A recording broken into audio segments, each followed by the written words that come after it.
Selamat pagi Bapak Ibu dan saudara-saudaraku. Salam sejahtera bagi kita sekalian.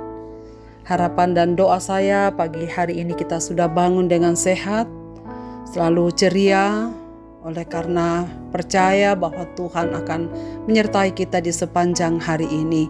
Bersyukur kepada Tuhan kita sudah membuka mata kita dan sehat dan siap untuk melanjutkan kehidupan kita.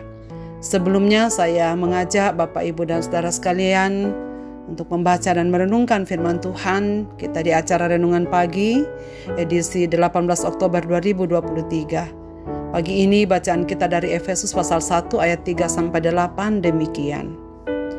Terpujilah Allah dan Bapa Tuhan kita Yesus Kristus, yang dalam Kristus telah mengaruniakan kepada kita segala berkat rohani di dalam surga. Sebab di dalam Dia Allah telah memilih kita sebelum dunia dijadikan, supaya kita kudus dan tak bercacat di hadapan-Nya. Dalam kasih Ia telah menentukan kita dari semula oleh Yesus Kristus untuk menjadi anak-anak-Nya, sesuai dengan kerelaan kehendak-Nya. Supaya terpujilah kasih karunia-Nya yang mulia, yang dikaruniakannya kepada kita di dalam Dia yang dikasihinya. Sebab di dalam Dia dan oleh darah-Nya kita beroleh penebusan, yaitu pengampunan dosa menurut kekayaan kasih karunia-Nya yang dilimpahkannya kepada kita dalam segala hikmat dan pengertian. Kekayaan orang-orang terpilih. Saudara-saudaraku, apakah harta yang paling berharga yang kita miliki sekarang? Harta, pangkat, keluarga? Ada lagu yang jadi saya ingat yang mengatakan harta yang paling berharga adalah keluarga. Ya, saya setuju di satu sisi bahwa selain harta, keluarga juga adalah kekayaan tersendiri bagi manusia. Sebab siapa yang tidak berbahagia jika semua anggota keluarganya tetap akur-akur saja, tentram, damai. Saudara sekalian, teks yang kita baca pada pagi ini adalah surat Paulus kepada umat-umat Tuhan yang ada di jemaat Efesus, yang sekarang lebih dikenal dengan Turki. Pada zaman Paulus, Efesus adalah sebuah kota pelabuhan yang ramai dan terkenal. Pada zaman Paulus, kota keempat Kekaisaran Romawi yang besar dan menjadi pusat sebuah agama yang besar, yaitu penyembah Dewi Artemis. Saudara sekalian, dalam konteks inilah orang-orang Kristen hidup di jemaat ini yang disebut jemaat Efesus. Kepada orang yang sudah percaya, Paulus mengingatkan supaya tetap berdiri dalam kebenaran Injil. Mereka hidup di tengah masyarakat yang menyembah Dewi kesuburan, yang percaya bahwa kekayaan adalah harta dan kebanggaan. Kepuasan dalam segala hidup itulah kebanggaan hidup mereka. Tetapi Paulus dalam teks ini mengingatkan untuk bersyukur kepada Allah, bukan karena kita memiliki segalanya dalam dunia ini, tetapi karena kita memiliki status yang tak ternilai, yang berharga, yang mulia, yaitu menjadi orang-orang percaya, menjadi milik Tuhan dan menjadi anak-anak angkat-Nya. Inilah yang Paulus katakan kekayaan orang percaya.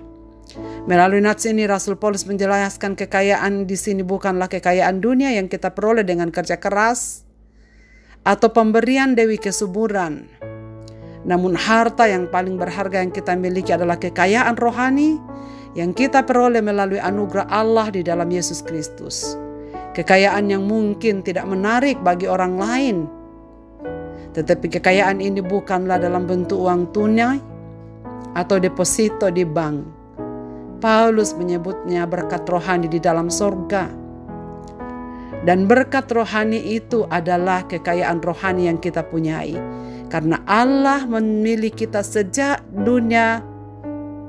sebelum dunia dijadikan menjadi anak-anak-Nya. Allah memilih kita sebelum dunia dijadikan, dengan tujuan supaya kita hidup kudus dan tak bercacat di hadapan-Nya. Pemilihan itu bukan karena inisiatif datang dari diri kita atau karena kehebatan kita, tetapi kasih karunia. Ini merupakan inisiatif Allah sebagaimana ditegaskan dalam Injil Yohanes pasal 15 ayat 16 yang mengatakan, bukan kamu yang memilih aku, tetapi akulah yang memilih kamu. Saudara sekalian, berdasarkan ayat ini kita percaya bahwa kita menjadi percaya bukan karena siapa-siapa, bukan karena diri kita yang mau, tapi sesungguhnya karena Allah yang sudah memilih kita. Bahasa yang lain yang sering diucapkan saudara-saudara kita adalah kita menerima ridho dari ilahi. Kita menerima anugerah. Dan tujuan pemilihan itu adalah supaya kita menjadi umat yang kudus baginya. Bahkan dianggapnya sebagai umat yang tidak bercacat. Kita dijadikan umat kudus dan tak bercacat di hadapannya. Saudara sekalian, menjadi kudus berarti kita dikhususkan, didedikasikan, dikonsentrasikan, disucikan, dan dipisahkan dari dunia ini untuk menjadi umat bagi Tuhan. Itu berarti bahwa kita hidup menyenangkan hati Tuhan, dikhususkan supaya kita hidup melakukan apa yang Tuhan mau. Itu berarti kita tidak berada dalam kenajisan, kita tidak berada di dalam hawa nafsu, kita tidak berada dalam kecemaran, kita tidak berada dalam situasi yang penuh kebohongan dan kemunafikan, dan penuh kebencian serta amarah bagi orang lain. Di sini kita hidup kudus, dengan maksud kita hidup hanya untuk Allah. Dan itu anugerah Allah bagi kita, bukanlah pilihan. Saudara-saudaraku yang dikasihi Tuhan, ini berarti bahwa cara hidup kita di tengah-tengah dunia ini akan berbeda dengan cara berpikir orang lain. Kita memang perlu beraktivitas, kita memang perlu bekerja, kita memang perlu berkarya. Tetapi dimanapun kita bekerja bukan lagi hanya untuk memenuhi aturan-aturan di mana kita bekerja. Bukan karena takut kepada pimpinan, bukan juga supaya kita mendapatkan pujian atau junjungan atau dihargai, supaya kita punya nama baik atau reputasi baik. Bukan itu. Tetapi tujuan kita melakukan karya sebaik-baiknya adalah supaya Tuhan disenangkan, Tuhan dimuliakan, Tuhan ditinggikan di dalam semua perbuatan baik yang kita miliki. Dan karena itu saudara sekalian, Paulus bersyukur karena pekerjaan Tuhan menganggap kita ini tidak bercacat. Kita dianggap orang yang tak bercacat, tetapi sebenarnya kita bercacat hanya karena anugerah yang membuat Allah memilih kita dan menjadikan kita umat yang tidak bercacat di hadapan Allah oleh karena penebusan yang dikerjakan oleh Roh Kudus di dalam batin kita. Pengampunan yang dikerjakan Kristus di atas kayu saliblah yang membuat kita menjadi umat yang tak bercacat di hadapannya. Itulah sebabnya Paulus menaikkan syukur sebab kita beroleh penebusan, dan menurut Paulus inilah kekayaan yang terbesar dalam hidup kita. Karena Tuhan telah memilih kita untuk menjadi umat-umatnya, menjadi anak-anak ketebusannya, supaya kita hidup bagi Dia. Jadi saudara-saudaraku, untuk apakah kita hidup? Biarlah sepanjang hari ini kita renungi firman ini. Tujuan panggilan kita adalah supaya kita menjadi kudus bagi Tuhan. Kita hidup hanya untuk menyenangkan hati Tuhan melalui semua apa yang akan kita lakukan di sepanjang hari ini. Saudara-saudaraku, apakah yang selalu menjadi doa syukur kita?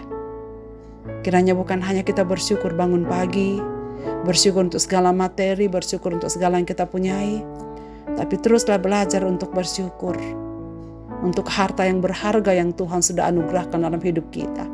Kita memiliki harta surgawi, harta rohani yang bukan hanya harta duniawi.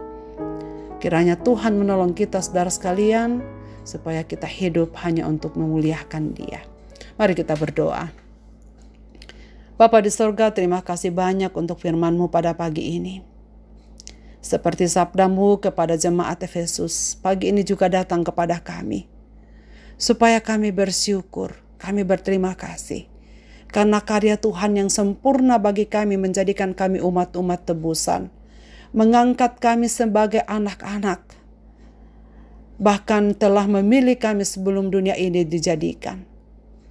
Tuhan, bukan karena andil dan inisiatif dari kami, tapi besar kemurahan-Mu yang nyata bagi kami sekalian sehingga kami dapat percaya kepadamu dan menerima karya penyelamatan yang Engkau sudah kerjakan. Ya Tuhan, terima kasih banyak. Kami bersyukur untuk keselamatan yang Tuhan sudah anugerahkan kepada kami. Lalu ajarlah kami untuk hidup sebagaimana kami hidup, anak-anak-Mu yang menyenangkan hati Tuhan dalam segala perkataan, pikiran, perbuatan hingga tingkah laku kami. Sertai kami sepanjang hari ini Tuhan, dalam menunaikan semua tugas-tugas persembahan kami kepadamu. Dengarlah doa ini, kami berseru dalam nama Yesus Kristus Tuhan dan Juru Selamat kami. Amin. Selamat beraktivitas Bapak, Ibu, dan saudara-saudaraku. Tuhan Yesus memberkati kita sekalian.